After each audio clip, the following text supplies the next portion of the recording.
Hello, Apps here from Dimp Digital, and welcome to Idle Footy Chat, where we discuss the latest going on in the world's most popular sport. On this edition, I'm joined by the main man, Logan. Logan, how you doing? Yep, good. Role reversal, literally just recorded.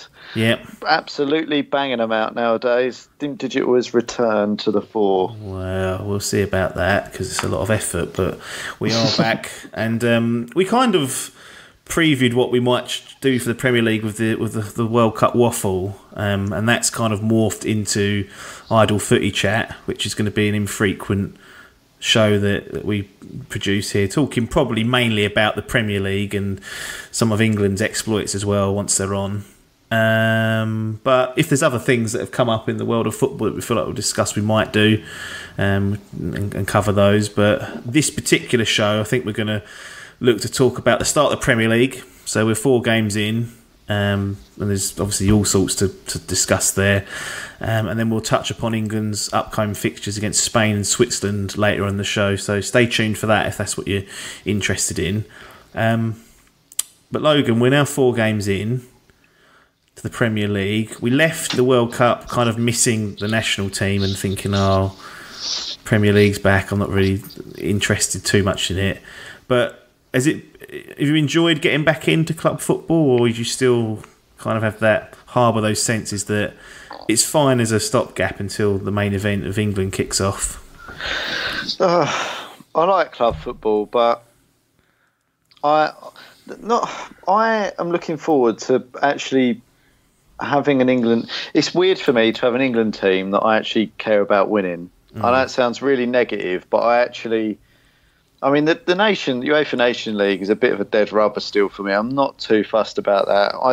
I do, and I have recently looked forward to seeing the England squads. And I did this time round, but I felt like the start of this season was a little bit duller, should I say, than previous seasons. I don't like the new transfer window. I think that is literal the worst idea that has ever creeped out. I don't. What do you mean, closing it before the Premier League starts, but still leaving it open for players to go elsewhere? It's dumb. It's stupid, because every league, in theory, has to have, or every major league has to have the same window for it to work, and because they don't, it's just a farce. Yeah.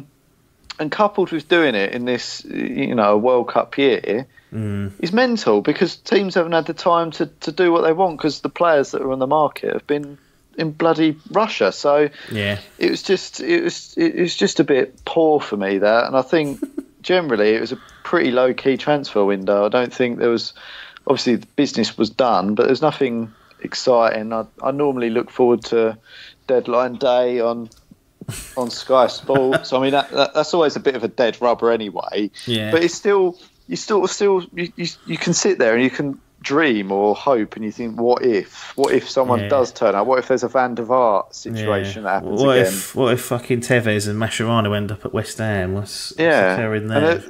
And none of that really happened, and it just kind of closed with a bit of a whimper.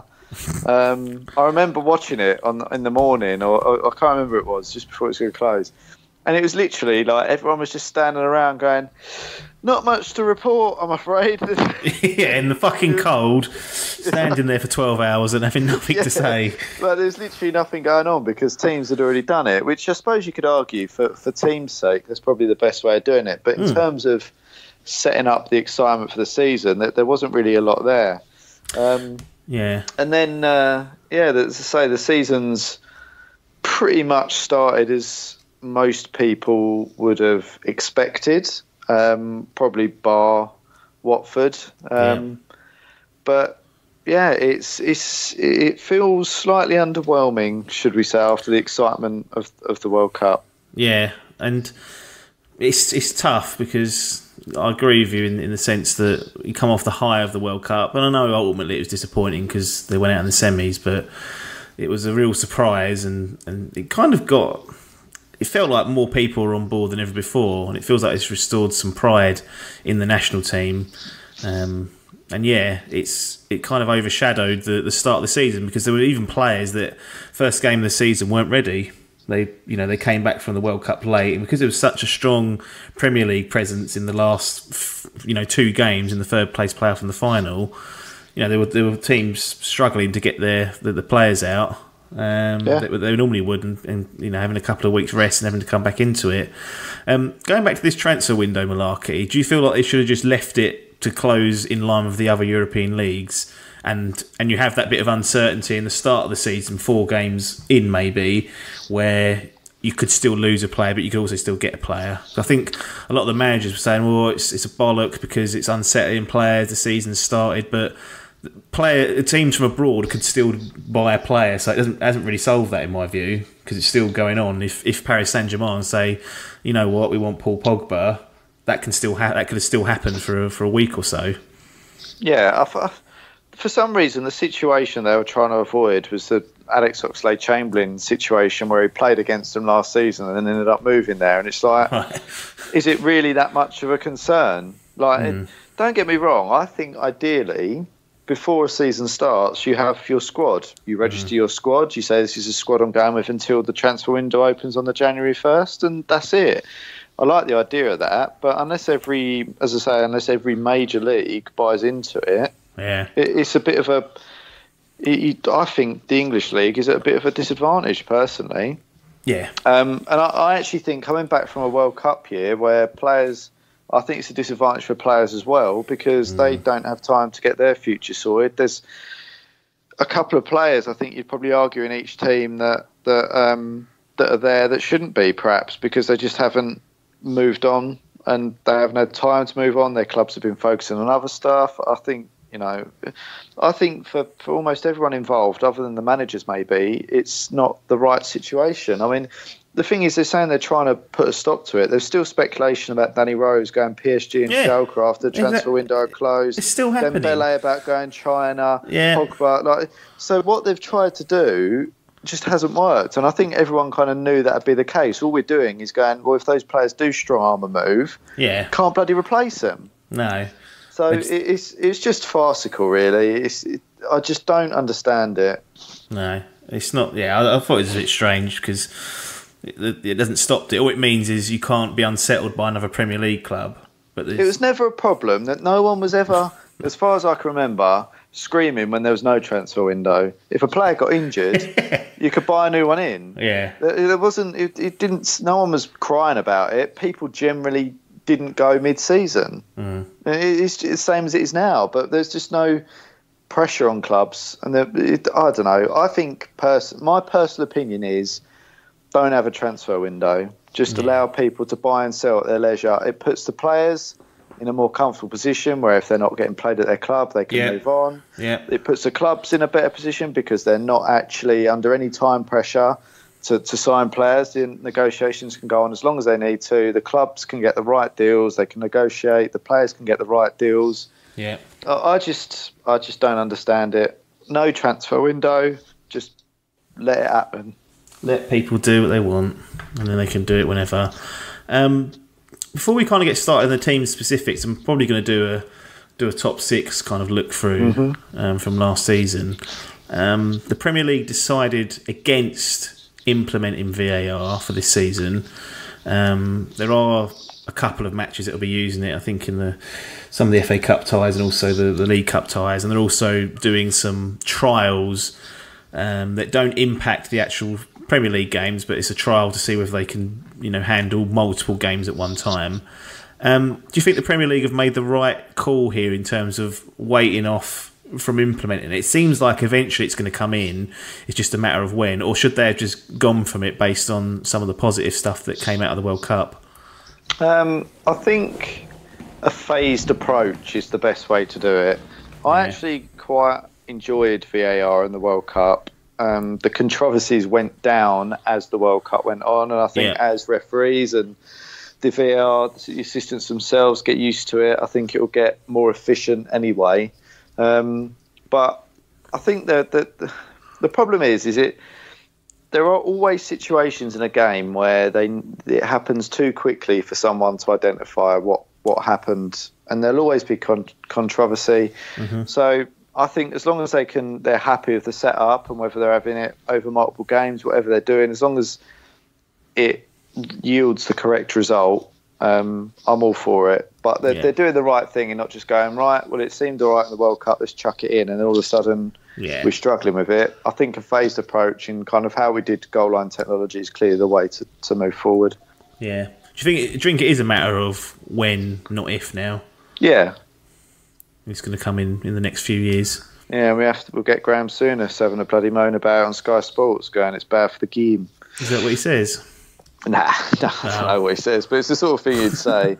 It's a joke. It's a fucking joke. So the top 6 from last year, and also a little chat about the title race that's not even started yet, but we can dare to dream and talk about it. Let's start with defending champions Manchester City. Yeah. Had a good start. Little slip up against Wolves, so the 100% record's gone. Big transfer for them was getting Mahrez finally, but they've also lost Kevin De Bruyne for a matter of months. Are Pep's men in good stead to retain the title, or could they potentially struggle with the perhaps the transfers they have made? I think they're still in a great position to be favourites. I don't think you can really look past them. I think Mendy coming back from them's added another dimension to their game. He looks Delph fuming. Well, it's a clear upgrade in every sense, isn't it? There's no two ways about it. I mean, I think he's already got a few assists this season as well. He looks a real danger down that left-hand side. He looks really powerful. He's athletic. He looks really fit, strong. He looks like a very good fullback, and you can see why they spent upwards of £50-odd million on him. So I think him coming back had something for them. I think weirdly the Sane situation's a bit strange. There's something not quite right there, and he was great from last season. But the fact of the matter is, City have got such great strength in depth that you can't look past them. You really can't. And I think defensively they look great. I think John Stones obviously had a great World Cup. He seems to be transitioning now, Pep, from having last season where he was relying mainly on Company and Otamendi. I think this season he wants to really blood in Stones and Laporte. So I think it's going to be a bit of an evolution for City this season. Every team will want to be setting up shop against them now. They'll watch the Arsenal game and gone, right, we ain't taking them on at that game. If we try and play football against them, they're going to win that battle. So I think they'll find it hard. But they've got so much quality, and Pep's obviously such a good manager that I think they're definite favourites again this season. Do they reach the same dizzying heights as last season of the 100 points, or is that an unachievable target to set, and it's just about retaining at all costs and being the first team to do it for ages now? I think who was the last team to retain it? Was it United? Has it been that long? Might well be, yeah. They were waffling about it before the start of the season, going, "Oh, they ain't retained it in years. No one has." But I'll look that up in a minute. But do you think they can get the old 100 points again, or is that's an unrealistic expectation? I'll be surprised if they can do that again. As I say, I think De Bruyne being out for them, I think, is massive. He was instrumental for them last season. Don't get me wrong. Klopp said it doesn't matter. He said that won't affect them. Well, it clearly will. I mean, he's the one that definitely in that midfield, he makes them tick. He works so hard. He sets good tempo. He's got such good quality.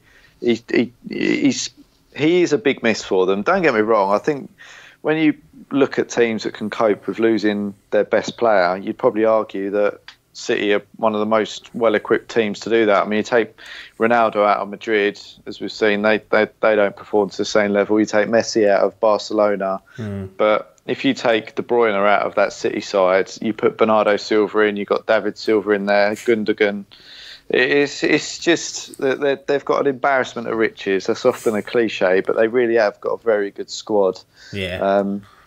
So they might have to adjust how they play. They might not be as scintillating at times as they were while he's out. But every game they go into, they'll still go into as favourites. Yeah, absolutely. Yeah, the last team to retain was United, and that was when they won it they won it 3 years in a row, but the last retention period was the 2008-2009. Wow. And they'd won it 10 years ago. 10 years ago, yeah, they'd won it in the previous 2 years. So it's true, it's been hard going, and there was a bit of a swapsy from Chelsea, United, City, United, City, and then Chelsea, and then Leicester, City. Yes, it's been good, I guess, in that sense that it's not just been 3 Uniteds or 3 Cities in a row, but we might get 2 in a row at this rate. But the big challenges, if you would listen to the media, despite finishing 4th with the top scoring Premier League goal scorer in the 38 game period, is Liverpool, the big spenders. They spent big money on Alisson, Keita, Fabinho. Shaqiri, bargain bin price. I think we'll all agree with that. So that's a steal. I mean, he's sitting on that bench like we predicted, but again, as an option, it's better than what was there last year. Yeah. And defensively, really, since the Brendan Rodgers days, I'd go on a limb and say they've kind of been a bit of a laughing stock defensively. They've always been shipping goals, and Klopp didn't seem to be addressing that. But midway through last season, he brings in Van Dijk for a huge sum of money, brings in Alisson again for a huge sum of money. He's installed. Do you think their defensive woes are now behind them? Perhaps. It's really difficult to say. That Liverpool are one of the sides that I do genuinely enjoy watching. They are a very good football team. Van Dijk is a very good central defender. Gomez has performed really well this season. Yeah. Alexander-Arnold's been surprisingly consistent ever since he come in that team, and Robertson's got better and better. So you have to look at that and go, well, that looks like it's got the makings of a very good back four. Alisson's obviously got a good reputation. He's sort of keeper, modern if you like, in that he appears to be the dribbler, as is so fashionable. And I've never really seen Liverpool as a build up from the back kind of team personally. I didn't really think that was Klopp's style, but evidently he thinks that's the way he wants his Liverpool side to go. I mean, obviously they've spent big money. It still feels like a bit of a piecemeal back four, weirdly. Like Gomez, he sort of inherited and was a fullback, and he chucked him in, and he's sort of. I feel maybe it's a bit unfair that I feel like he's kind of lucked out with Gomez and Alexander-Arnold. I don't know if that's fair or unfair, but he got injuries at right back and ended up having to chuck him in, and he turned out to be really good. And it's kind of the same with Gomez. So, I don't know. Moreno's been so shit as well that Robertson's basically had the chance to make that his own. Yeah. They've definitely got potential there, more than any other year in recent memory, I'd say, to really challenge for that title. Probably since that Brendan Rodgers blower year. But that back four for them has been a real problem for years, probably since Rafa left. And they've never really fixed it. Up until recently, there's still Skittle lurking, and he was never good enough. So it needed looking at. Dejan lurking in the shadows, best defender in the world, or one of the best coming back. But I don't see him getting much for a look in. I mean, look, from an England perspective, keep him out and keep Joe Gomez in, is my view. Yeah, I mean, it's great. I mean, look, in terms of central defensive partners and someone to learn from, for Joe Gomez, there's few in the Premier League better than Van Dijk at the moment. So that's great for him. I mean, in midfield and up front, that's sort of the midfield. They've probably got 6 players in midfield that can play there with relatively ease. They've probably got a similar, probably up top. Don't forget they've got Sturridge there, who seems to look fit again. And I mean, heaven forbid you say it, but apparently he's really been putting the work in, so that's good. I mean, they've got everything there to go for that title. I think it just depends how City do as well. But you know, we could in 5-6 games time, Liverpool could have blown a bit, and we're sitting here going, well, what are they aiming for now? So it's early days still, but they've looked good without being spectacular in their opening few games, and I think that kind of bodes doesn't bode too well for the rest of the division. Salah's scored one or two. I think it might have been a penalty. No, he scored a lucky one. I'd class it. He sort of arrowed it in, and I thought, he should be getting a hand to that, and he didn't. But it's Mane. He's the one to pick up the piece at the moment. Sané's the one that's bailing them out. But the thing is, and last weekend, Firmino pops up with a header, so they've got goals across that front three for them. And they've obviously, as you say, still got Fabinho to come in. Yeah. Keita was benched over the weekend. So they've definitely got the depth there to challenge. Yeah, do you think they were kings of the net spend for many a year, and that's something that we've made fun of in various different groups, is this net spend title that people seem to be aiming for. They've now spent big money in the last 18 months or so. Do they need success this season? Do they need to win some form of trophy or run City very close like they did in the Brendan year of blowers? They need to do that with the money that's been spent now. I should imagine their owners are sitting there going, right, Jurgen, there's no way that they can argue that he hasn't been backed with what he needed. And rightly so, because he's been potential there for years. Yeah, and he's obviously gone and said, right, I'm sick of this now. I need a proper centre-half. I need a proper goalie. I need two world-class goalies, though, didn't he? He said that, and then somehow he's got three now. That's the only thing that I wonder about Jurgen at times is, what are you doing? He seems to like operating with a larger squad. And I'm not too sure over the years he's been that good at using his squad at Liverpool. They've had players on the fringes. His buys have been generally a bit hit and miss. He tried. It's weird at Liverpool. They were kind of shopping in a bit of a bargain bin basement for a little while, where they were buying sort of players like Wijnaldum. Karius was a bit of a bargain buy. They got Matip on a free. They were buying really weirdly, and then all of a sudden, out of nowhere, they've kind of just started chucking money at it. You have to. Usually, and I think you have. You don't have to. Well, it makes it a hell of a lot easier when you do that. Yeah, so I think for whatever reason, whether Klopp didn't want to chuck a load of money at it for whatever reason, or he thought he didn't need to, someone's either said to him, "Look, the money's there. If you want it, use it." Or he's gone, right, I'm sick of this now. I've got a shit goalie. My defence is falling to bits. I need more options, or it ain't going to happen. So they've obviously got the money from somewhere.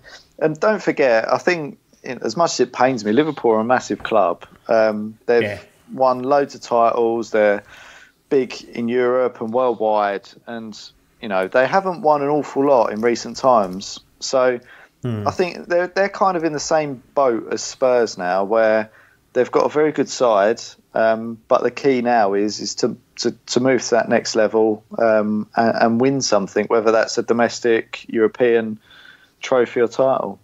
Yeah, I think the one they would want would be the title, because I think so. It's been 28 years or whatever it is since they last won a league title. Obviously, the European Cup success they've had has been nice, in the League Cup and FA Cups, but the league's the one that they've always wanted since Fergie come along and knocked them off the perch. Yeah, so, I think it's a really hard time. I think for the Premier League, it's great because I don't think there's a harder time that I can remember unless you go back to the Arsenal United days. I don't think there's been a harder time to win a title. I think City are so good. Liverpool are obviously a very good side. Chelsea are lurking. You've got Jose at that Man United who can never be written off, and you've got Poch sniffing around, who's been the most consistent manager in over the past 3 years, I think. So it's a really tough time to do it. So if Jurgen Klopp does pip City to the title this season, I think that has to go down as despite the money spent, a great title win. Yeah, absolutely. Oh, yeah, no, you can't. You win the league. You win the league. You've still got to go out there and win the damn thing. You can spend all the money you like. It doesn't necessarily mean that you'll win it. And if he's used the money wisely, which from the outside seems like he has, then they go on to win it, and that's great news for them. Chelsea come out of the Conte era, couple of seasons with him. It was all breaking down at the end of last season, so it was no surprise. Most obvious thing. Well, it's one of those things. Was as soon as the season ended, they might as well have gone right, get out, and they sort it quickly. But it felt like they dragged their feet a little bit in the summer. Maybe they were watching the World Cup. Maybe they weren't interested. Roman was out in his native land, going right. I need to be watching this Russia because they might win in the whole thing if we can. We can cheat it somehow, but it didn't happen. And then eventually Maurizio Sarri comes in. Must admit, I don't know an awful lot about the man other than I've been told he's managed to play good football with Napoli, and that he wears some awful T-shirts. I don't know what, I've seen him in really horrible grey, just doesn't suit his shape, is what I'll say. His T-shirts, unflattering T-shirts. Yes, they're not flattering at all. They've bought this old Kepa, who's now the most expensive goalie. So Alisson lost that title after about a week. Sold Courtois off to Madrid. Stole Jorginho from under City's nose. And it seems mad to use these words and consider Chelsea kind of this way, but they feel like dark horses at this stage for the title. They're just slowly getting on with it. The media are focusing on City and Liverpool, and they're slowly chipping away, getting the wins. And obviously, it's only 4 games in, but they've got a 100% record. I don't know what to make of Chelsea. Everyone's taken their eye off them. On paper, when you write their don't get first involved. Choice, well, yeah. It's the last thing you want. Yeah. No, but when you write their team down on paper, you go, why are they not being seriously talked about? They've got some great depth across their side. I think the problem for them is that they're changing styles, much like Arsenal was. I mean, Conte was very much a counter-attack manager. He didn't want to build up possession or anything like that. Yeah. Surrey is famous, I think it's for this Surrey ball kind of philosophy, I think it's called, where it's basically high press, passing, control, attacking football. Probably similar to what Klopp and Pochettino and all these managers, these forward-thinking managers like to play. Well, are they managers or are they just head coaches? Exactly, yeah, whatever you want to call them. Well, he's bloody Jose Mourinho here. We've got him coming up. Yeah, but I think he's trying to change. From a different system. They've gone from 3 at the back to 2 at the back. He's brought Luiz back in. They haven't got Courtois there. They've got this young Kepa. Who the fuck is he? Yeah, I don't know. He's news to me as well. Despite all my Football Manager stuff, he's never cropped up. So he's a bit of an unknown. But I think that they've got a good defence on paper. I don't really be trusting that Luiz and Rudiger central defensive partnership for the whole season. I think big gal that could come to bite them in the arse. Midfield, I think they're well lined up there. I think Jorginho, Pochettino, Guardiola spoke highly of him. He obviously wanted him. I think that says probably volumes about the sort of player quality he's got. And yeah, they've got a raft of options there, and obviously they've got Hazard, William, Pedro, Morata up top. It's almost again an embarrassment of riches for them. So I think if Sarri can keep it up, they might well, as you say, be dark horses. Yeah, and really, I mean, in previous years they were never considered dark horses. They were always considered one of the favourites, only because they had a couple of diabolical years that they've slipped down to that. But they said they're quietly getting on with it, picking up the wins. And who knows where we'll be in 10 games time. But if they're still lurking, then maybe the media need to get off Pep and Klopp's arse and have a look at what Sarri's been doing at Chelsea. Yeah, it'd be interesting to see where they go, really. And I'll need to look at this Kepa. If he's going to be world record breaker, he needs to be top of the block. I know it was a release clause, so they probably had to pay over the odds just to get him out. But yeah.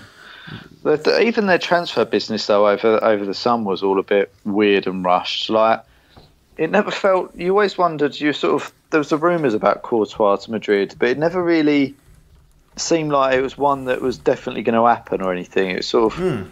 Again, I think the World Cup was obviously a bit of a blow for them, but they never really seemed to have anyone in the wings. They were never linked with anyone or anything like that. It was just sort of like, oh, Courtois going, oh, we've bid for Kepa. Yeah. It never seemed like there was much logic there that they had that lined up. Well, Rob Green's the real key signing for them. Oh, yeah. He's not getting a mention. He can't believe his fucking luck, can he? Well, what, to be plucked out of Chelsea. You don't have to pay, Rob. You just have to be here. Yeah. Come into training, and then if it all does go to pot, then you can come in. But he went, yeah, all right. But it's just, even Jorginho, it's kind of like, oh, City are after him. Oh, yeah, now Sarri's coming in. We'll go for him, because they obviously weren't lining him up before Sarri went, I want him. So I don't know. It's just all a bit.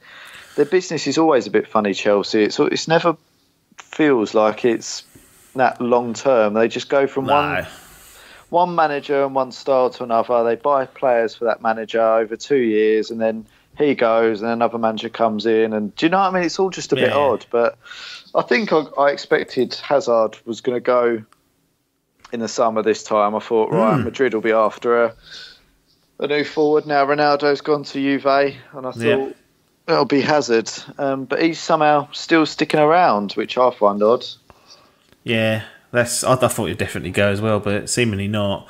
And yeah, we did see a bit of slapdash from Chelsea in the summer, but like I said, they didn't bring him in till mid-July. Nah. And it's like, I think that's maybe I was waiting to just finalise that, settle it, and then I'm assuming they've had contact before, and he's like, right, if we do this, I want these players. So as soon as he was confirmed, they started moving on him. But like I said, we 10 games before the end of last season, we knew Conte was going. So why isn't that being done the day after the season ends and go, right, you've won the FA Cup, go out like... I remember Van Gaal, when he won it at United, he won the FA Cup, he come out the next day and said it's over. It was already decided. It's like, you're gone.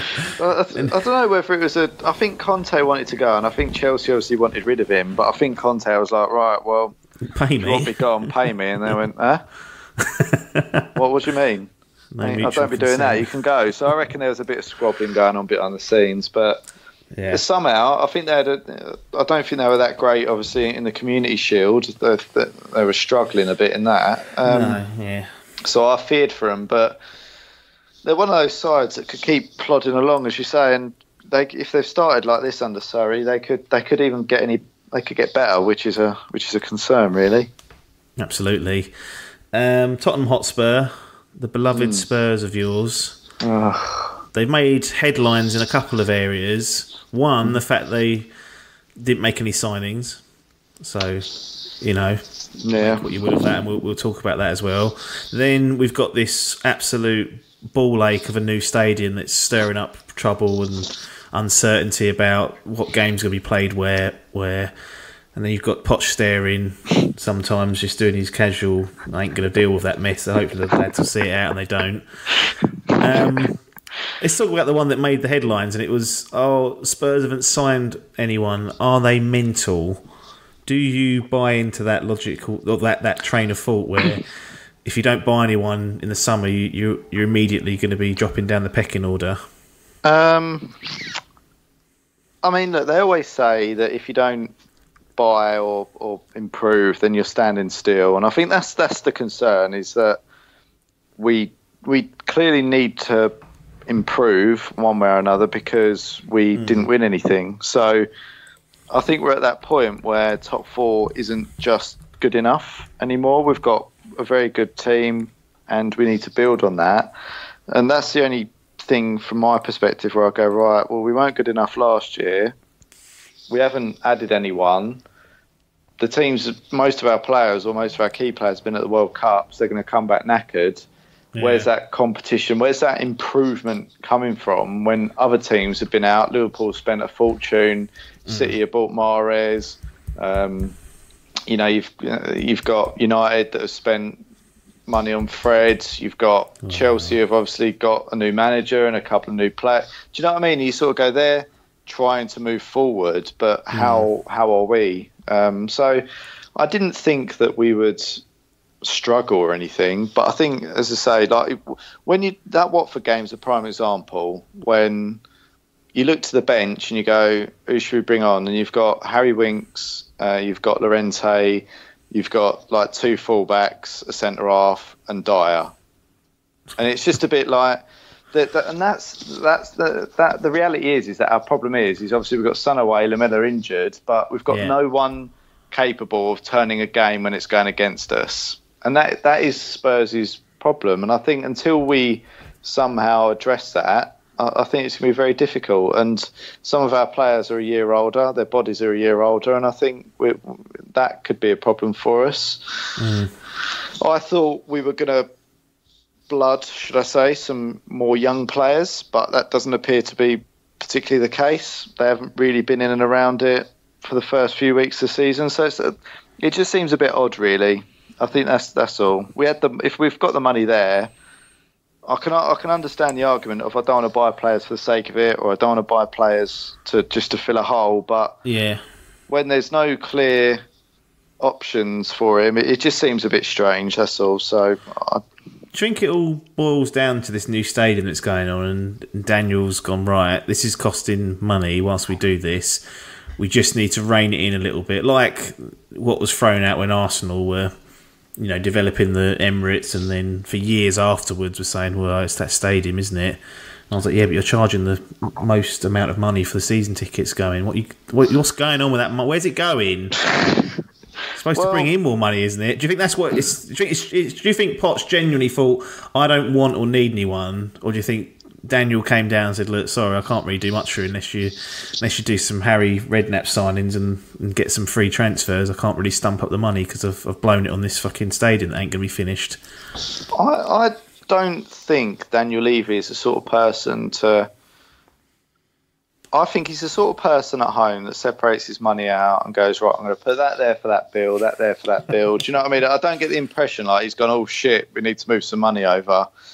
He's got his spreadsheet set up. He knows what's going on. Spreadsheets are set up. You know what's going on. Don't get me wrong. We tied some players down to some contracts. I think that was important. Harry Kane signed a new deal, and us breaking this mythical 100-grand barrier, I think, was important. So we did all that. I don't think that we had a lack of funds. I think we clearly went for Jack Grealish. I think we chucked 25 mil over there, and they went, nah, get out of here. So I think there was money there. I don't know. It just seems. I think we've been burnt in the transfer market a bit over the years, or Poch has, or his team has, and we've had players like Sissoko's clearly not been what he wanted or expected, but he's useful. And then we've had players like Clinton NG and Kudu that come from France as highly rated players and just haven't been able to get anywhere near the team. So I think he was kind of a mind, whereas if he doesn't get exactly who he wants or who he's specified, then I'll leave it. And I think there was an element of that. But I look at someone like James Maddison, who signed for Leicester. Yeah. And I think if we'd have been up against Leicester going for him, we would have won that battle. He's going Tottenham. And he seems to be a creative player. He's got a good pass. He tries stuff. He's exactly the sort of profile of player that Spurs will be after. And I cannot believe. I mean, unless he might tail off at Leicester, it might be a bit of a false dawn and he's just having a few good games. But he seems to be a really talented player. And that's the sort of player that I'm surprised we weren't there for. So when they're saying no one's there, that I don't really be buying that. But it's just a strange situation. You can speculate, but the thing is, we've had a reasonable start to the season. We've played okay without being spectacular. Lamela will be back. Son will be back. Moura's started well. Yeah. So it's not all doom and gloom. Everyone likes a shiny new toy to play with. I think that's probably part of the problem. Yeah. The fact that Poch come out and said we should be brave.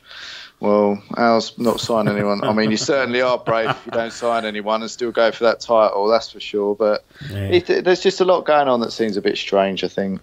Yeah. And from a personal perspective, I do want to see Spurs do well because I do get sick of the amount of money that's just been flung into clubs, whether it be from foreign ownership or just because they're monsters like Manchester United and they turn over so much money they can just buy their way in. So if they could do well this season, I think it would be a big fuck you to that system.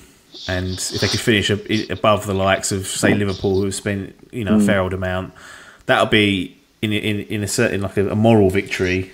That if you want to go down that net route or that net spend jobby, then that is the Championship right there. That would be a better example if Spurs do well this season. Yeah, because I think everyone gets a little bit fed up and detached from football because of the amount of money that's spent. Because you just can't relate to it anymore, can you? Yeah, agreed. Yeah, the hundreds of thousands that players, some of them get a week, the hundreds of millions being spent on players. It's just like, how do you even relate to what that was even 20, 25 years ago? So it'd be a good, for me, it'd be a good news story to see them do well. And not being funny, they've been, a lot of those players play for England and have been performing well. So is keep them happy and keep them playing well for the national side, and then I'll be happy with that. New stadium jobby. What do you feel about that? Was it something that needed to be done, or is it a bit of a, Levy's got bored and thought, I've got enough on this spreadsheet. I can either go on holiday or I can do this stadium, because they're touting it as being the best club stadium in the world once it's done. Yeah, I've seen a lot of pictures and a lot of the stuff, and it looks like it's going to be fantastic when it's done. I just think we've bitten off more than we can chew. These projects are always delayed. Look what happened with Wembley. It took longer. There's always problems. I don't know. I don't know whether the club knew and they've just been waiting for the right time, or whether generally the contractor just went, it's not going to quite. We're going to have to move to fullback, I'm afraid. But the club added that they tied down Wembley at the end of last season to the end of to the new year. So they must have had an inkling. It's just it's frustrating. I don't see it as the end of the world. I think when it's ready, let's move into it. We did okay at Wembley. Let's crack on. But it's just a bit shit when it clearly was struggling to be ready for when we wanted this season. We're playing the most of our games away for this reason. We thought we were going to be ready by about the 6th or 7th game, and it's just not going to happen. So it's frustrating, but it's kind of like once it's there, it'll be good. So we just need to look forward to that, I think. Yeah, I feel sorry for some of the fans that had purchased like a season ticket for the new stadium, because that's quite a big thing. If you're a season ticket holder at a club and you go every week, to have the promise of, he's going to have this really new high-tech stadium. I've been to White Hart Lane, and it was an old, traditional stadium. There's no two ways about that. And if you've been going for years and you think, oh, fine, they're going to invest in this, and then we've got this date, it's going to be... Was it meant to be against Liverpool or City? I can't remember. Yeah. It was like a good marquee match, and it'd be like, oh, this is all good. And then to find out, not even that long ago, that that's not happening, and to have a bit of uncertainty, I can see if you're in that boat, you get frustrated, because I get the feeling that perhaps at Wembley there's a lot of tourists that go there. They call them tourist fans that sort of just pop in and go and watch it because there's sometimes space, or there's the same as what West Ham get really in that Olympic Stadium. No, honestly, you can just not just turn up, but if you wanted to go and watch a game, provided it's not a huge derby, there's a good chance you can just rock up to that. Whereas you try that at another club and you ain't going to get a sniff at it. So you get all sorts in there, which I think annoys the faithful. I saw someone waffling saying, at Wembley don't let us stand up, they made us sit down. And I was like, well, that's what happens. But yeah, that's the Spurs. The stadium saga continues. Do you think he makes a move in January to sign anyone? Or do you think he just goes, fuck it, just stick with this year now and we'll deal with it next summer? It depends, doesn't it? I think the way that I always see it, if I was running a club, I would be working on my January transfers now. You shouldn't be working. If you're a half-decent club, obviously we're not talking about the Sunderlands this world or whatever, but if you're a decent-run club, you should be identifying your transfer targets 6 to 12 months in advance and planning that and planting the seed and working on them to get them in. Doing your research and your profiles like I do on this Football Manager. I go, right, where do I want to be improving that? I've already got a good idea. Obviously, if injuries crop up, you have to do a bit of a short term. But you should always have, the way I see it is they've got all these scouting systems, they've got everything they need. They should have a list of players we want to sign, regardless of injuries. And then if a player gets injured, you will have a list of 1 to 10 to go for. That's the way I see it. I think, Vertonghen's getting on a bit. His contract's up at the end of this season. Kept hold of Toby, though, which looked like a cert to go out the door. Yeah, it was all a bit of a funny ending. I always thought Alderweireld was a definite goner. He didn't go. I thought Dembele, actually, it was the right time for him to perhaps move on. He hasn't gone as yet. It's just a bit of a funny summer. I don't feel like we're as settled as we have been.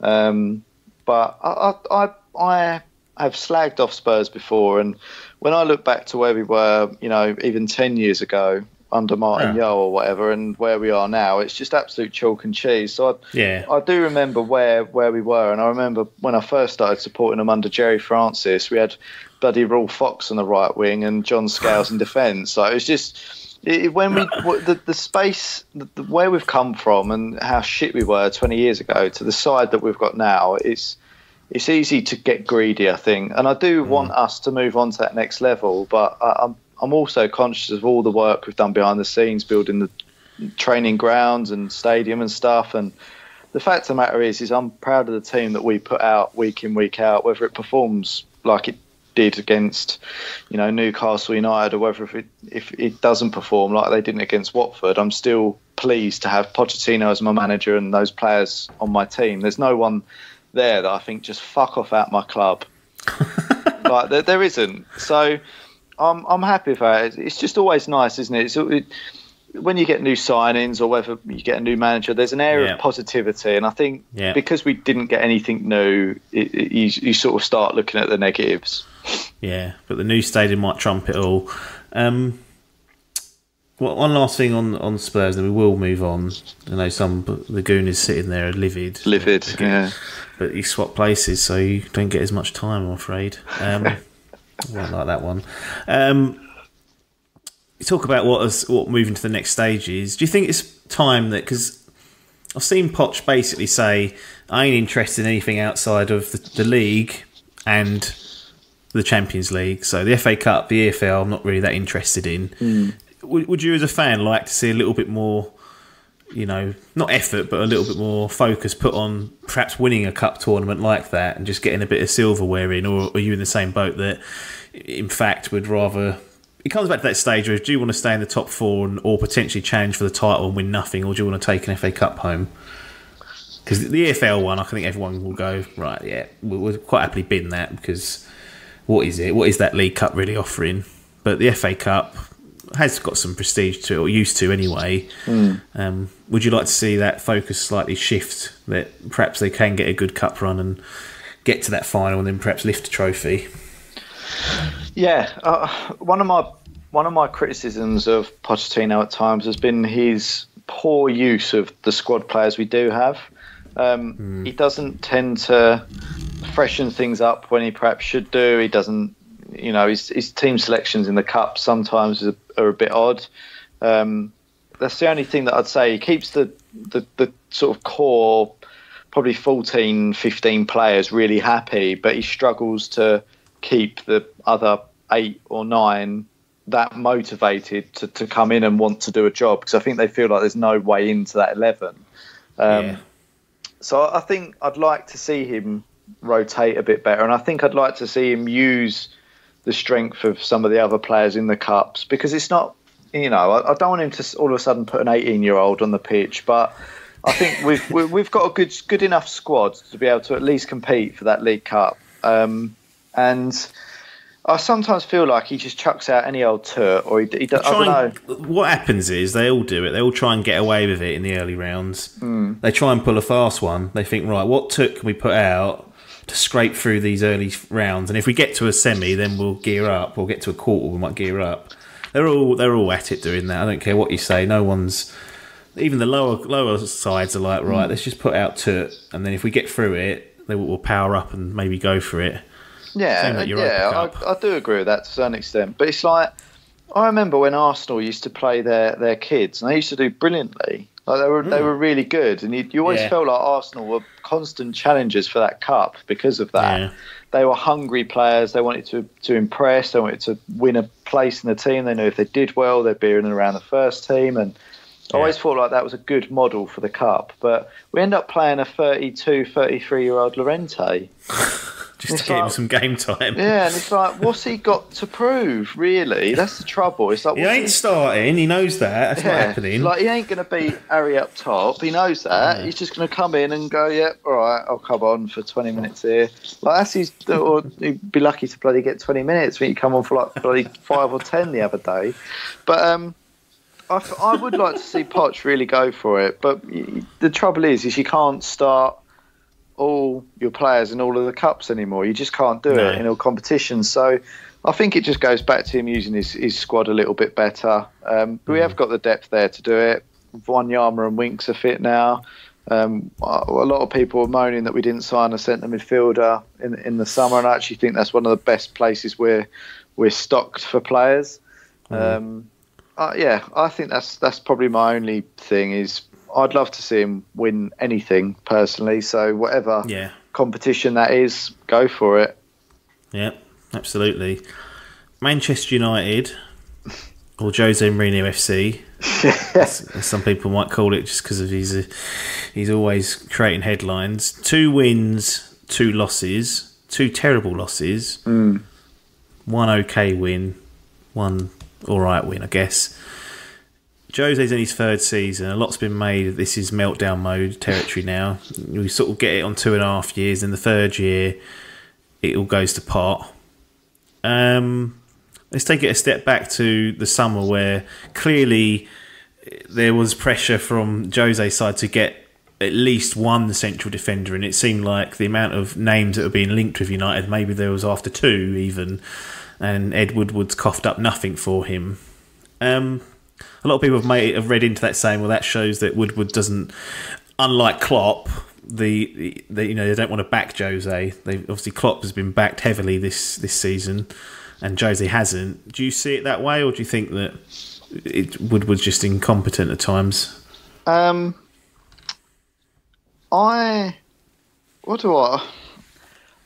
don't know what's going on behind the scenes at United, but when I look at it, Woodward's thrown a lot of money behind Jose. He has. And I think a lot of Jose's buys have been a bit odd. Yeah. I think Monday Night Football and the guys on Sky have done a good job in saying that he's a man for the moment.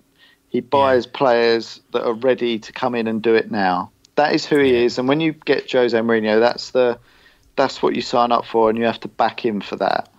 But I can kind of understand if he's going, I need 2 centre-halves. So I'd be sitting there going, right, well, you've got Jones, Smalling, who are recently, well, Jones is an England international, Smalling a recent international. You spent 30 million. You spent 30 million on Lindelof last season, and he hardly played. And you've got Bayu, you spent 30 odd million on. You've got Rojo sitting there. What do you need a bloody Alderweireld and a Maguire for? And he's gone, well, they're better. And he's gone, well, you told me, I spent a fortune on these. Who do you want to get rid of? Well, I don't want to get rid of anyone unless you sell them, unless I buy someone. Well, I'd get sick of it, wouldn't you? And he's gone, well, I'm paying bloody Sanchez 650 grand a week or something obscene. What's he done for you? Got Anthony sitting there who we spent a fortune on, not even getting a look in. The transfer business at United has been strange to say the least since Mourinho left. Since Ferguson left. I think there was a stat the other day that said the whole back four that started for United at the start of the season was the back four that played in the last game for Ferguson.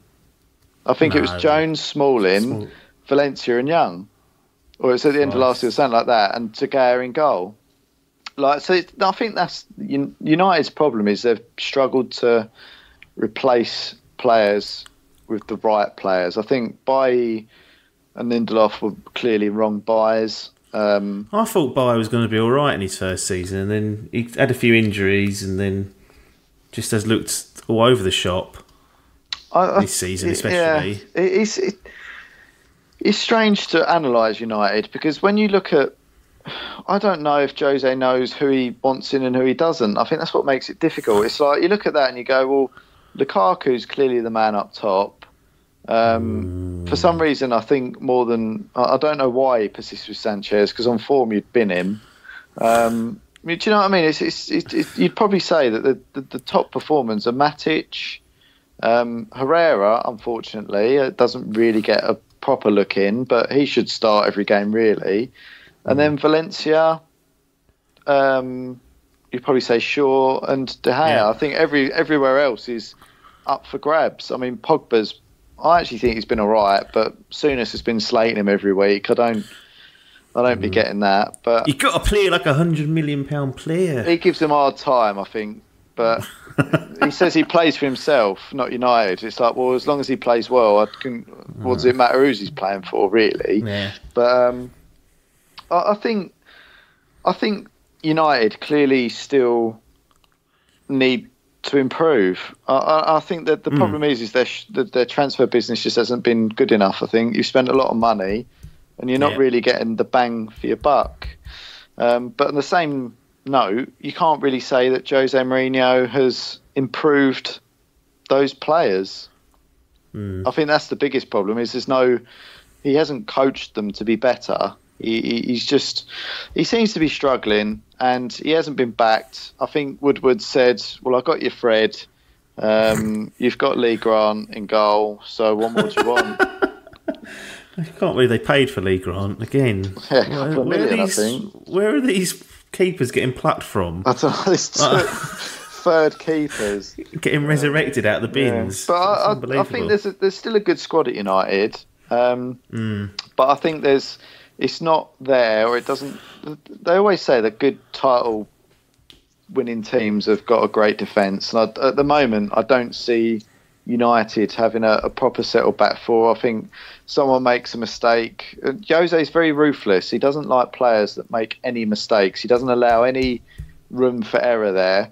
And as soon as Jones or Smalling make any kind of mistake, he pulls them out and puts someone else in. It's like you can't keep doing that. He's bouncing from team to team and player to player. They've not got any consistency.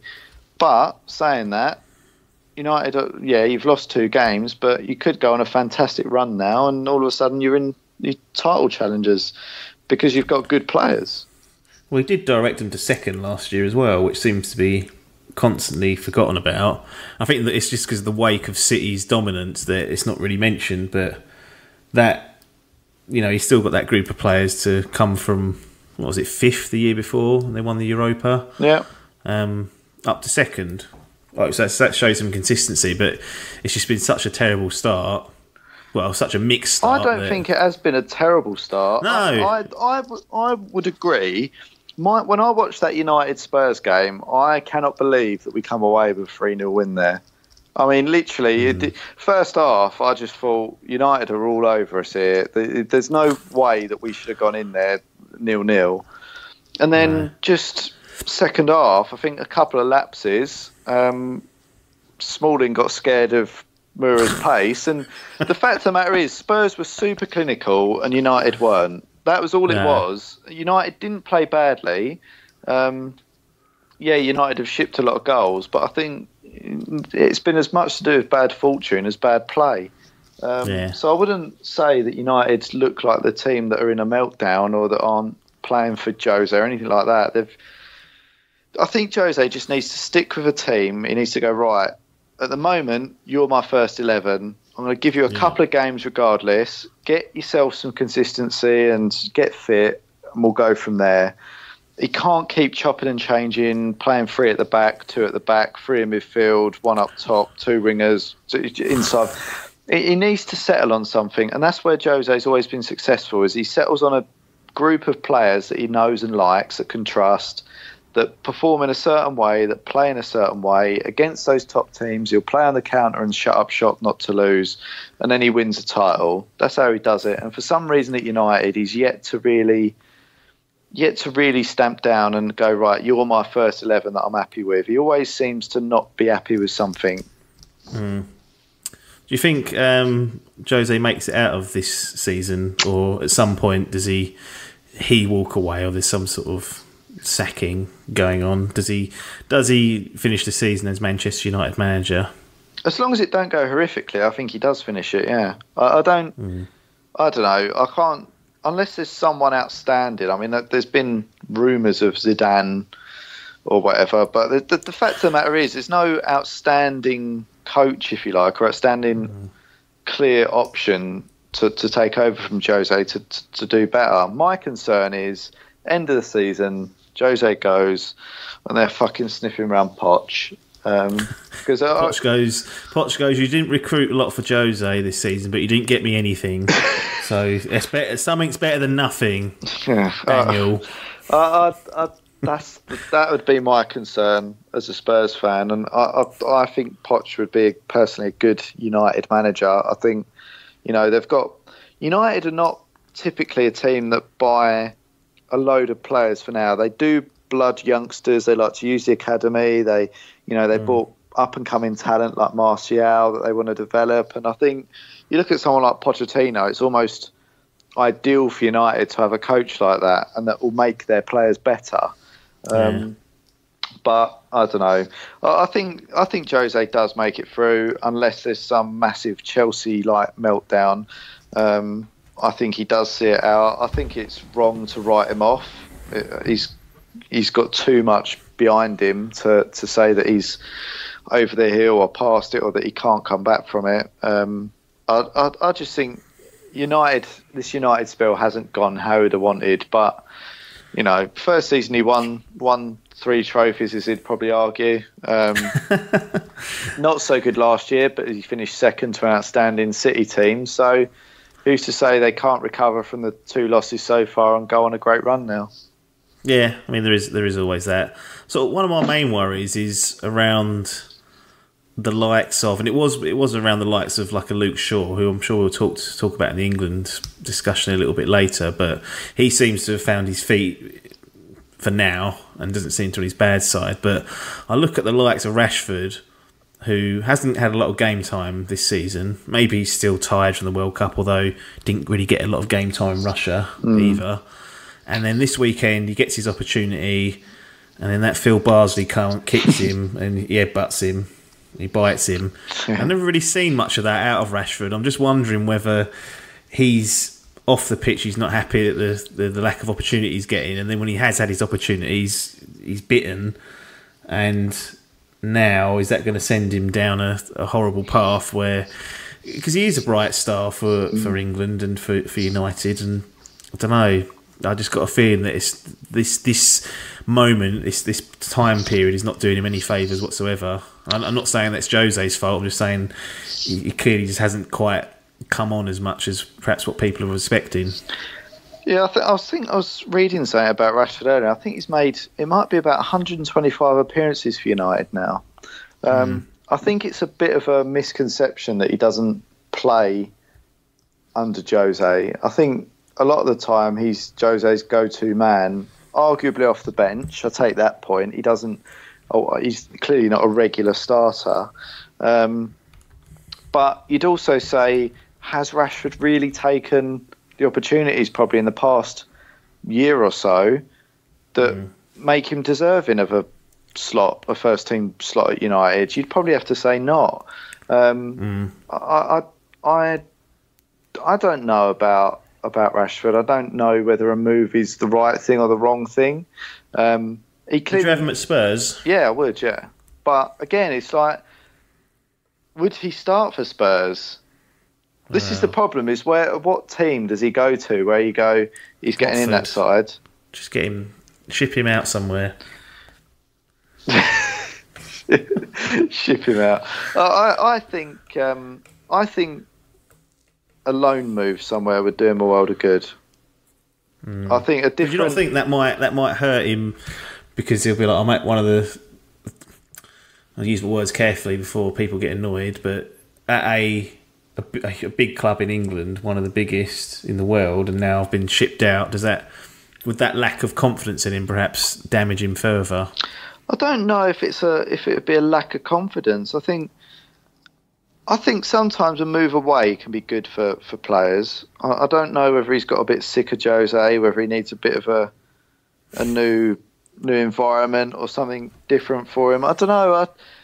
He's not been playing bad, but when you go back to that sort of debut season and the season after, the way that he was taking players on, that kind of fearlessness that he had, I don't know. It just doesn't seem to be happening for him that much now. I don't know what. I don't know. As I say, it's hard to. It's easy to be critical. I think he's like 20. So he's 20 years old. Yeah. Then naturally, younger players are a bit more inconsistent. But yeah, on form at the moment, he doesn't. But he's got to be like Mbappe. Killian. I think he needs to be played up top. I think he's not a winger. Well, Rom's up there. He ain't going to roll over, is he? That's the trouble. Is Lukaku deserves to play ahead of him, and that's the problem. But he doesn't. He's missing sitters against Jose Spurs, ain't rotating him out. So I think he's got a 3-match ban now, so that's really not going to help anything. Yeah, I think he needs to. I think at the end he needs to make a decision at the end of this season, whether that's Jose's there or not, who's coming in, what he wants to do. Because if he wants to be a first team regular, up top jobby, he probably needs to move on. That's the reality of it. Same for that Marshall. Poor old Tony. He really is not getting a look in. Arsenal. Irrelevant. So, well, are they relevant to the title picture? Not to the title picture, but top 6 they could be. Should be. If they fell out of that top 6, there'll be questions that Unai Emery would not be looked upon favourably, I don't think. I think they could fall out the top 6. I think who's going to nick that? Other than we'll talk about Watford in a minute, but yeah, that's realistically, literally if they nick top 6, it'll be because no one else is good enough, not that they're better. Does that make sense? That's generally how it goes anyway, though. I find like that tops. There is. I feel like, and we praise Burnley for how well they've done. They've not had a good start, in all honesty. Got that fucking Bardsley cunt kicking people, but.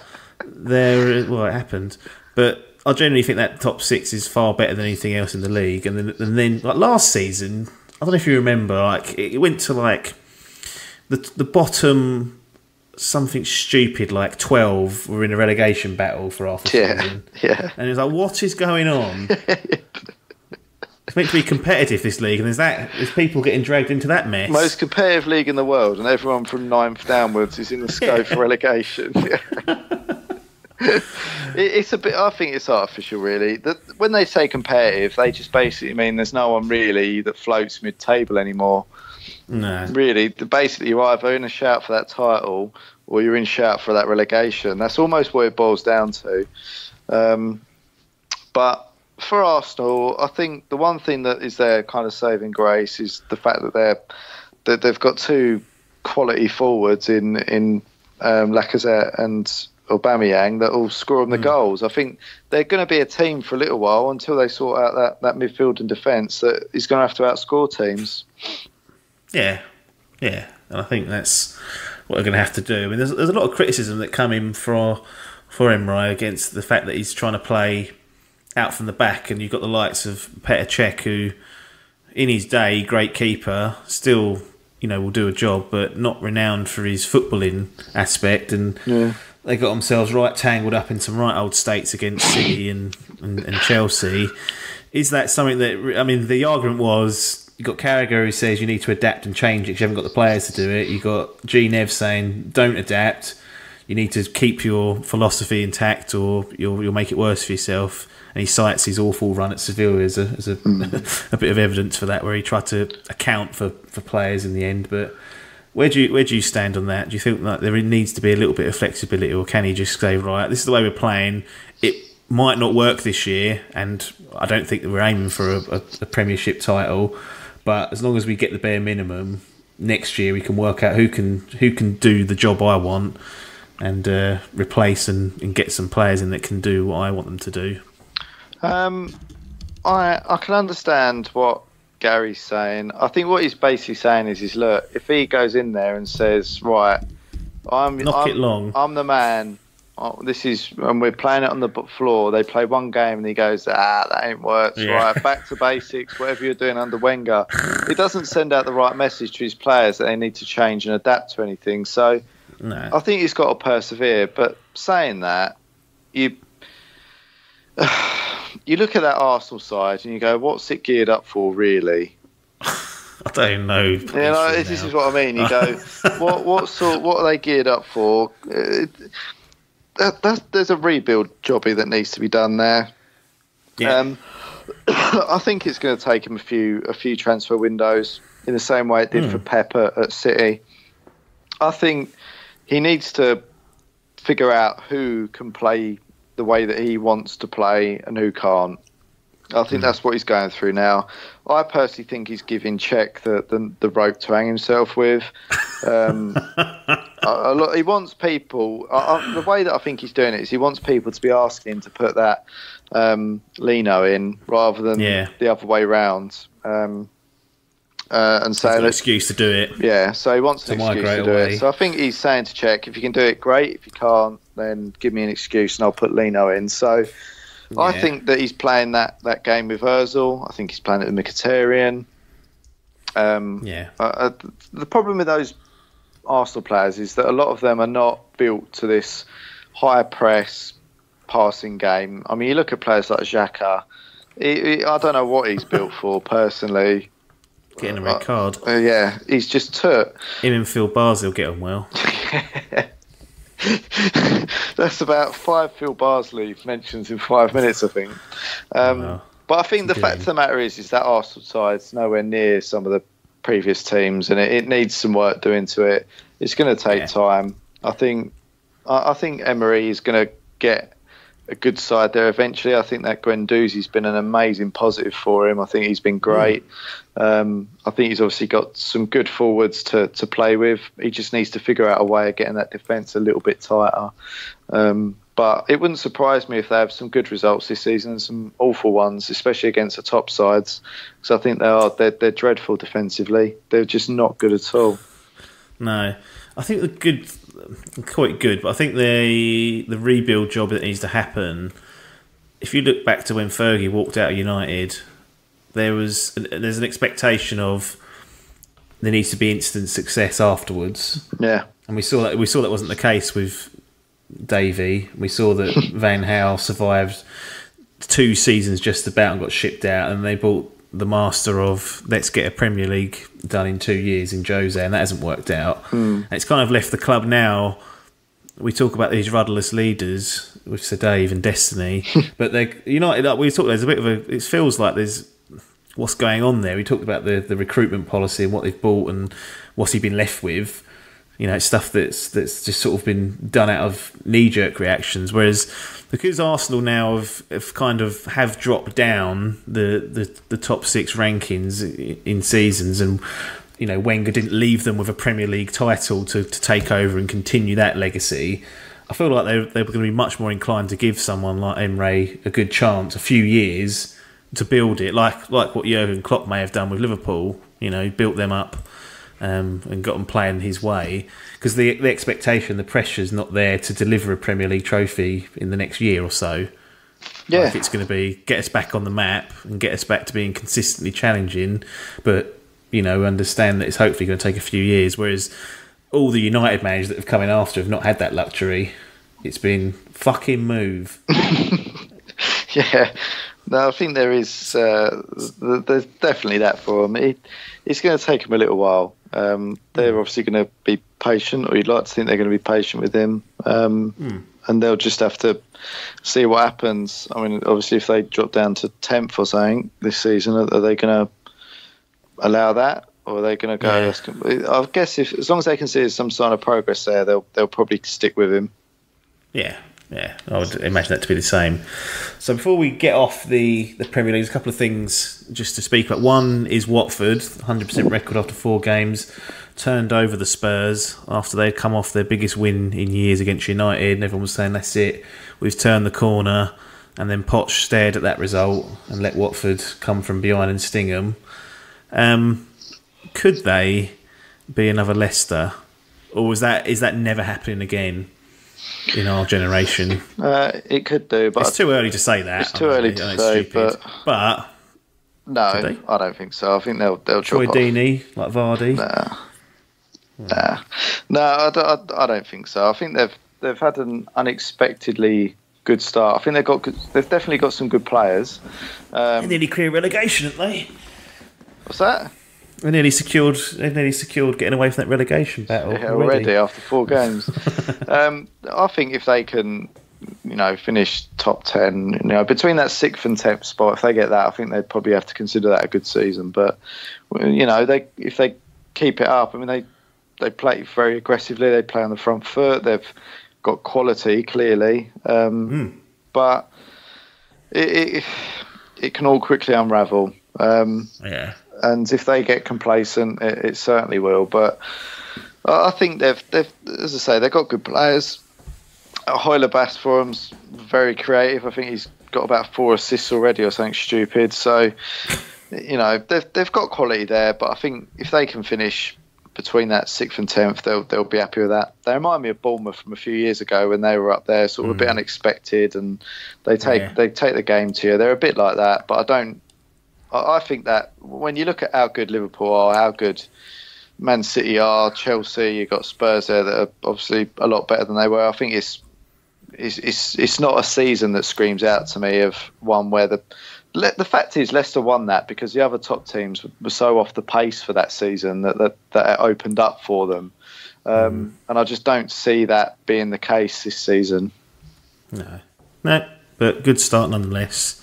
So the top 6 that we've discussed, and we are unfortunately going to cut Watford out of this conversation. I want you to give me a rundown of where you think they're all going to finish. So who will win, and then obviously in order of the positions, so you can really get under people's skin. So I would probably say City for the title.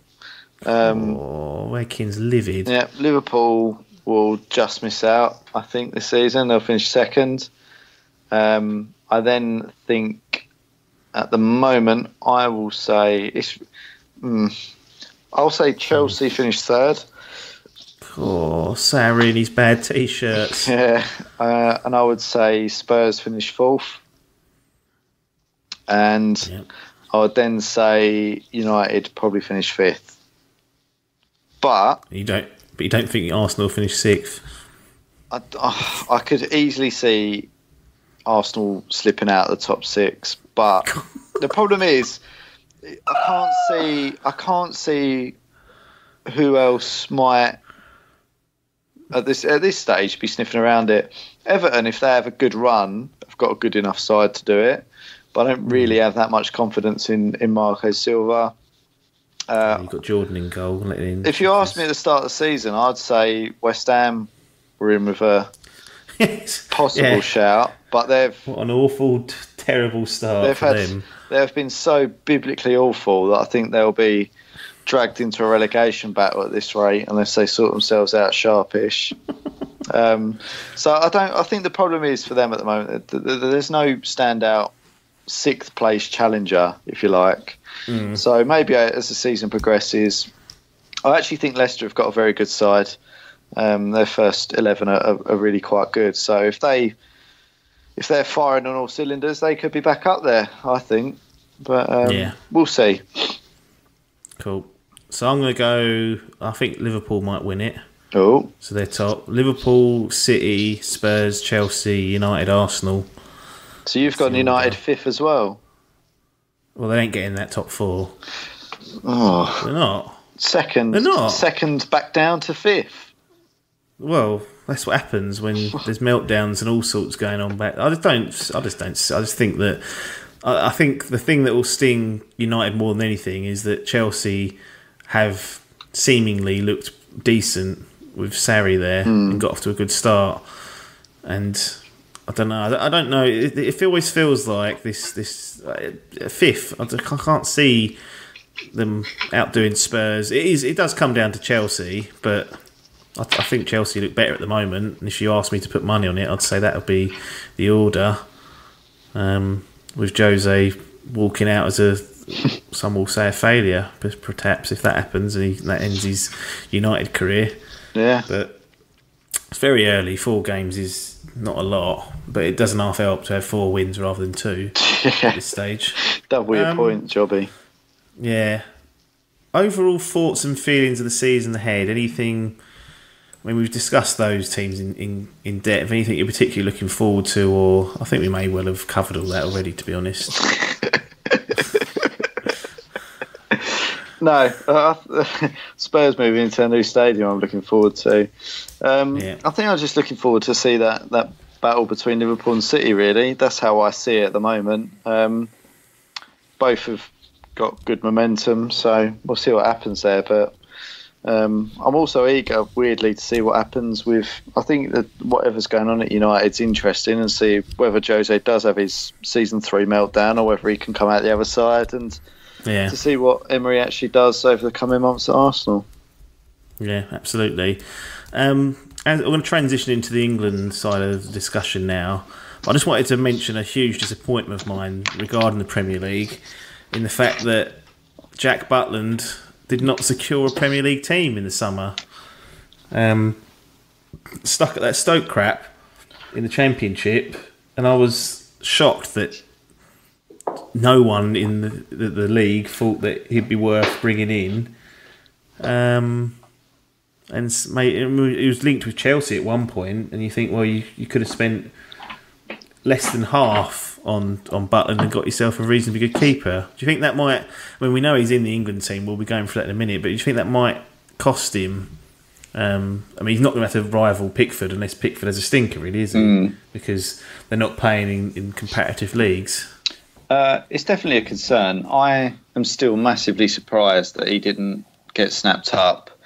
Saying that, is he actually as good as we hope he would be? I don't think either of us really know how good he is. A lot of people say he's good enough for a top 6 side, but I don't know whether that's the case or not. I was surprised. I was looking at Arsenal, I was thinking they probably need a new keeper. He could go there. Can he play that football, though? Allegedly, says Gareth, but not sure. Really then I was looking at Chelsea, thinking if Courtois does go, is Butland a shoe in there? Should have known better than that, because they'll want something a lot more expensive than a Jack Butland. So no. And I was looking at. I thought shoe in was that Liverpool. I thought surely they need a new keeper. They'll like a little bit of English. They'll see Butland. They went there for Shaqiri. They'll get Butland as well. And no, they went for Alisson. So maybe no one genuinely was in for him, which amazes me. But I think a lot of teams will be looking at him, seeing how he does in the Championship and seeing whether they think they could improve him next season if Stoke don't come back up. But the problem is, you're probably saying now, when you look at it, there aren't any of the top sides looking for a goalkeeper. So, where does he go? A Newcastle or you've told me that Hugo might be blowing out, letting near posts in. I wouldn't. I wouldn't. Out of every top player at Spurs, I mean, it sounds weird because he's our captain, but out of every player that we've got, and sometimes you don't realise what you've got until it's gone. But I'm not convinced that he is that good. A few years ago, Cup winner. The thing is with Hugo Lloris is every now and again he'll do a save and you go, Jesus, that's a good save, and then he squawks one in at his near post and you go, bloody hell. And I'm always caught in that with him, where I'm sort of like, he can either do the magnificent or let in the shit, and I don't know which one it's going to be.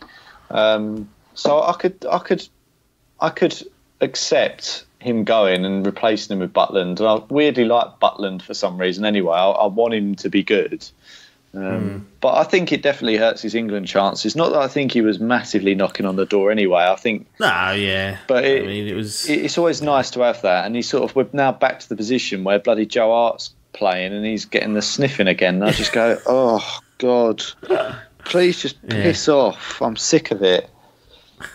There you go. I was surprised about that. I mean, the reports that have come out in the interview saying, well, Gareth said it won't impact him choosing me, and you think, well, is he just telling him that? But we won't know until really the next few squads. If he's still there, then Gareth's kept his word. I don't think necessarily if that is what Gareth has said to Jack, I don't think he would go back on that unless he had a dip in form. But it's one of those things that if you have a small dip in form in the Championship, it's sort of an easy excuse to go, right, you're out the picture. But hopefully you can get back into the Premier League in the next season or so. So we'll do a quick preview of England's 2 games that are coming up. One is against Spain in the UEFA Nations League, and then it's a friendly against Switzerland. You mentioned it at the top of the show talking about what do you make of this UEFA Nations League? Because in previous years at this stage it would just be 2 friendlies. So they've created this tournament system with competitive games and a chance to qualify for the Euros, and there's a trophy at the end of it, all that good malarkey. Do you think it's a good idea, albeit somewhat a little bit complicated when it's linked to the European Championship qualifications?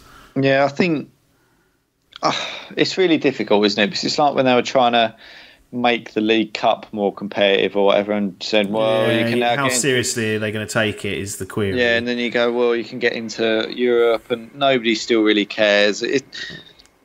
Well, all the good teams will think we'll get through the qualification anyway. Yeah. So this ain't a benefit to us. Exactly. But, I think I personally like it. I think it's a way. It might not have that prestige yet, and it won't do because it's its first sort of tournament. But I think that's better progress for the international scene than having the friendlies. Like, more competitive games are the way forward, because those friendlies at times you get 50 minutes in, and 8 subs are on, and it's over, and you think that's the end of the game. And it's good to have a little bit of a balance with that when there's no qualification going on. Have some games against top side, well, not top sides, but against sides of your level. So Spain and Croatia and England's team are in like League A, which is full of the top 16 or whatever it is teams. So there's going to be some good games to come out of this, regardless. Like, even if it's not, it's not a World Cup semi-final, but we're going to see England go up against Croatia again, which would be fun, I guess, if we can turn them over. Yeah, it's good to. I do like the idea of it. I always think, as you say, friendlies can be a bit of a dead rubber. I just hope that it's also good to see what some players can do, and without that pressure. So hopefully it's a nice balance between getting some new players in and seeing what they can bring to the side, and also adding that competitive edge that can sometimes go missing in a friendly. But I've never felt like England friendlies are, like club friendlies where they're just a bit lacking in intensity. I've always felt like the intensity's there. It's just the flow goes, doesn't it, once all those subs are in. Yeah. So, I think they're trying to do something. They're trying to freshen it up, and they're trying to make it better. So I'm all for that. We'll just have to see how it pans out, I guess. Yeah, absolutely. So the actual squad itself for England, very similar to the World Cup squad. But we've had retirements, well, they are retirements. Unless there's an emergency, they're not going to play. But Big Gal, Cahill, he's gone. He can't buy a game at Chelsea at the moment, so there's no surprise there. You got Vardy also gone. How do you feel about both those players no longer, going to be part of the setup? Are they big misses, or do you think it's about the right time for them to hang up the international scene? I'm a bit surprised with this get to sort of 30, 31 and been international football jobby, but I don't personally like it, but I'm not in their shoes. I think you should always be available for your country, but that's just my... It's really difficult for us opinion. Because we're in a position where we'd give anything to do that. Yeah. And I suppose once you're there doing it and you're away and you sort of go away for England 20 times and you sit on the bench, don't play or get 5 minutes, and you go home and you go home and your wife says, oh, little baby John, he said his first word while you were away sitting on the fucking bench doing nothing other than... Do you know what I mean? I guess there's so many times you can do that before you go... Right, I'm never going to break into that side. I'm always going to be doing this part. I'll let someone else. Yeah. I can understand the logic of it. I'm not in this like fucking Richard Keys meltdown. It's just, where they're going, oh, he's completely unacceptable. He'll let you down later on in life. Yeah, it's just like, what kind of brain dead moron are you? But it's just banter. Obviously, if it was me, I would go, if you want me to come, I'll do it. But the fact of the matter is Southgate wants a younger, youthful side. That's the way that he thinks he wants to go with it. So be it. I can understand that. And they've not retired. They've said, look, if you really need me, and you've got Harry out and you've got Danny out, there's no Rashford, and you're struggling for a forward and it's a key game, I'll come along and play for you. So it's not hard and fast. Sounds like I was at Sunday League. I'll come along and play if you're needed, but generally leave me alone. Be a ringer. Because I ain't getting up. But yeah, it's a bit like that. It's kind of like, I don't really want to be here to make up the numbers, but if you need me... Don't like Fortnite. And you want me to play, I'll come along. So it's kind of best of both worlds for us, really. And for someone like Jamie Vardy, who came from the bottom rung of football, semi-professional all the way up the ranks, won a league title with Leicester, then went to a World Cup with his national team, got all the way to the semi-finals. Like, for him, it's not going to get much better than that, is it? Like that. No. That run, Euro Championships we're positive for, but he must be thinking, to be honest, that's not a bad time to end my career. I've gone further than probably I thought I would get. Yeah, I think there's been some open and honest conversations. I suspect Gareth's gone, look, Harry's my man. He's going to play if he's fit. He's going to go up top. I like Marcus Rashford. Danny Welbeck's useful. And I'm looking at X, Y and Z as well that are up and coming, that I know that I'm looking to use. I think you're a good player. But, the reality is your position in the squad is this. And I think he said the same to Big Gal. And he's probably said, look, I get you're at an age now where you've got families at home. You probably don't want to be coming away to come off the bench for me for 5 minutes if I need you.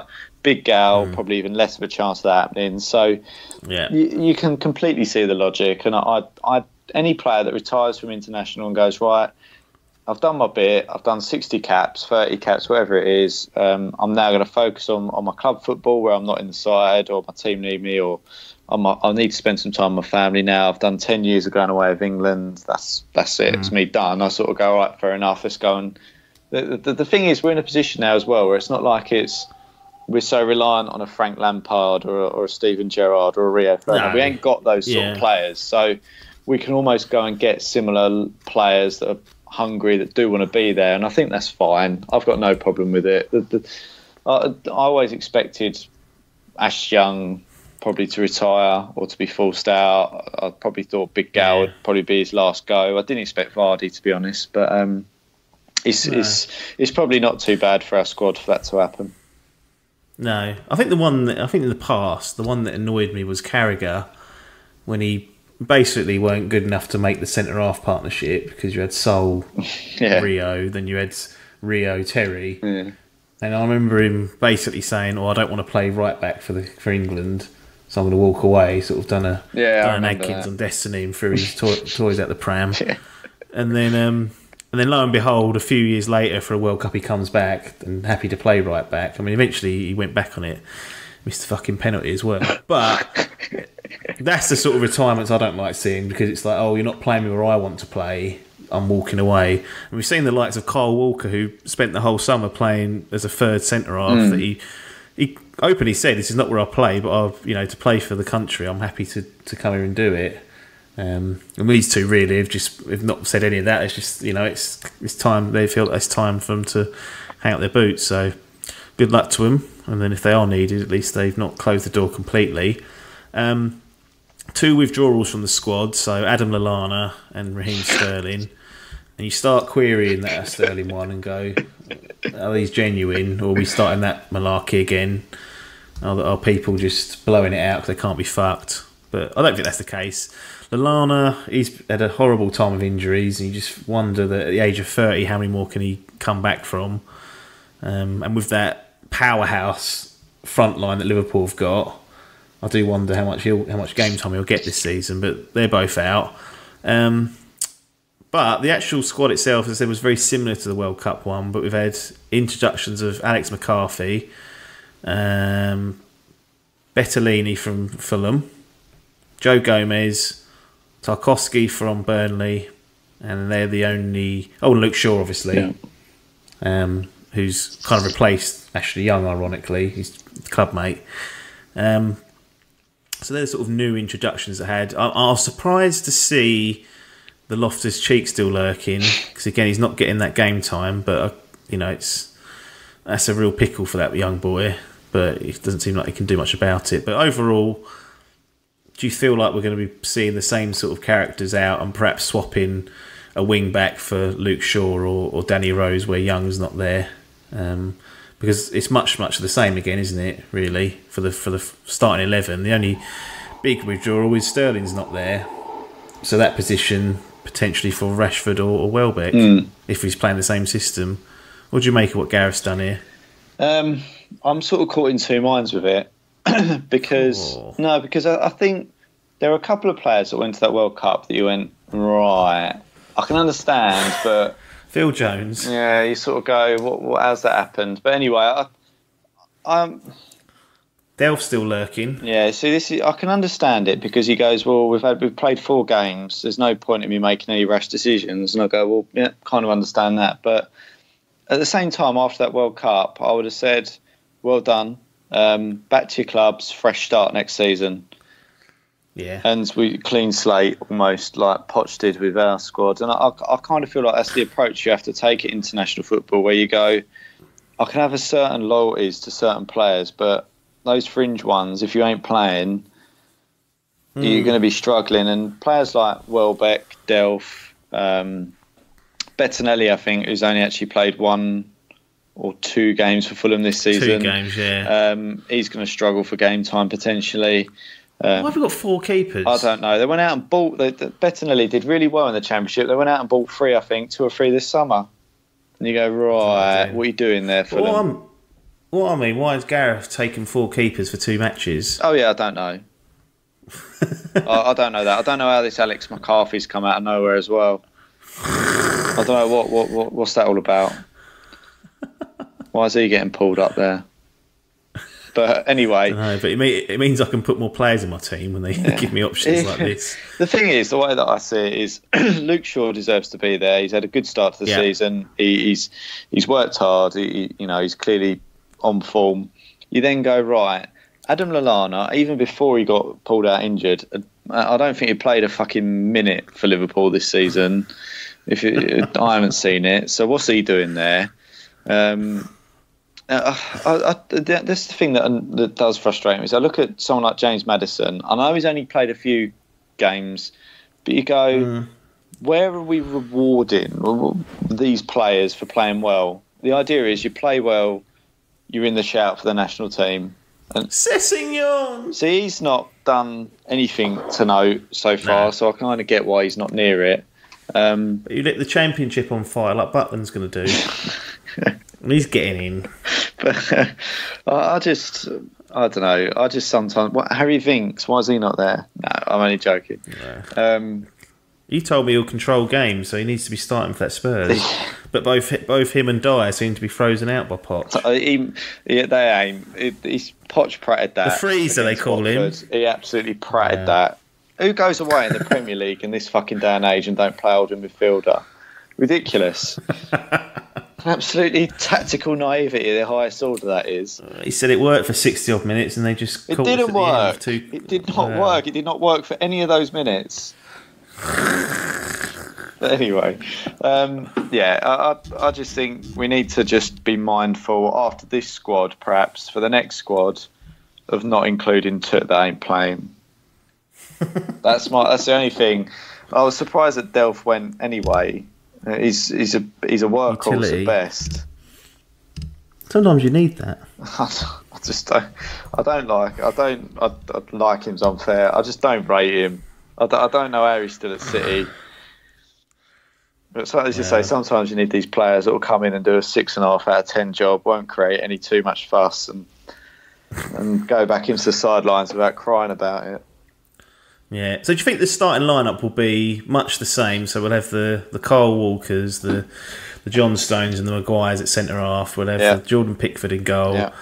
There's obviously going to be a change at left back because King Ash is not there. So Danny Rose or Luke Shaw? Yeah, I think Luke Shaw will probably start. Yeah. Do you want him to start, or would you prefer your boy Danny to be getting in? No, promise balance with him. He had a rocky start against United, and then he sort of slowly eased into the game, and then took off because he weren't particularly fit. But I think Luke Shaw deserves to start that game. I can't argue against that, and I'd be quite happy to see him in England shirt after nearly losing his leg. So, yeah, I'm all for that. Obviously, Trippier will probably be right wing back.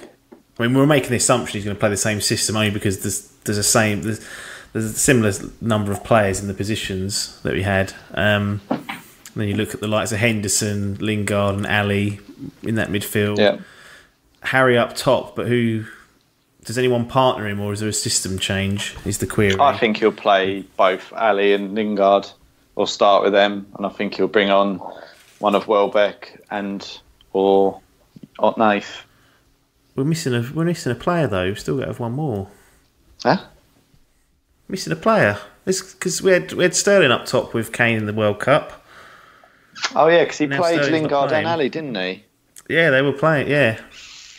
So now what happens? Maybe he will go with Rashford. If Welbeck starts, I won't watch it. No. What if he scores? He has scored this season already, but I just don't. He is what he is. You said you think he'd slip down the rungs at Arsenal. Yeah, he has. He hasn't had a lot of minutes, but he has got a goal. He's one of them players. You go, what's he actually good at? You go, he's a bit gangly. He works hard. He's a good technical player, but he's not that naturally. He's not a natural goal scorer. He's not particularly good at heading. He don't hold the ball up that well. He just runs the channels, but he always seems to pop up with these goals every now and again. So I don't know. He's a useful player. I'm being a bit unfair. I quite like Welbeck, but he needs to be starting more games, and I just don't see him ever doing it at Arsenal. No, Get that Ox back. shame. Get him in there in that England side. Yeah, a shame he's still not up to speed. I think it's Because I'd like to see him. Must be due back soon. Nah. No. I think at least Christmas. Maybe. I think What? Yeah, I think. Oh no, I remember seeing it. Yeah, He was Yeah, I out for remember like a seeing year. it. Yeah. He's fucking Berbatov. He might be out. I think they said he might be basically out all season. Sad as that is, it's real gutting. Euro 2020 as it is for him. Get man. Walcott back Make in. use of that. How about that?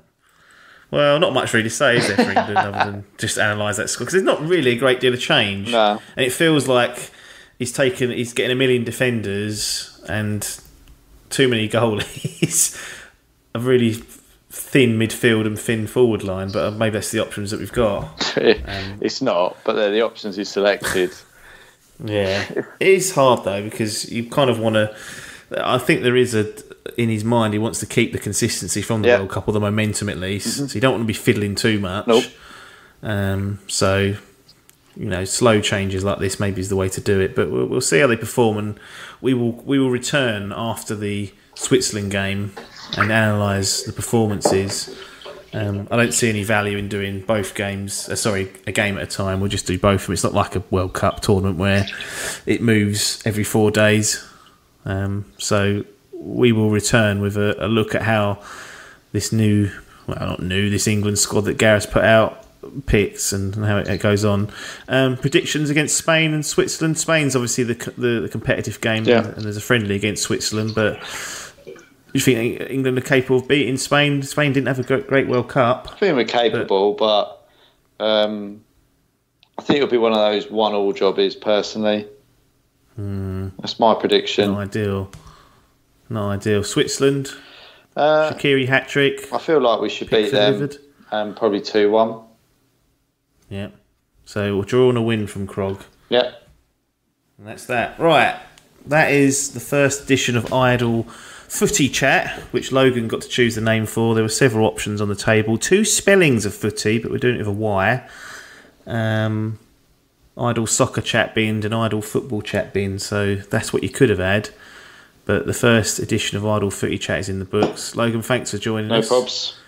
And we'll return in just over a week, probably after the England game, and have a little look at what's happening there. And then infrequently we'll be back during the Premier League season to discuss the latest goings-ons and see how far we got with our predictions for the top 6. Yeah.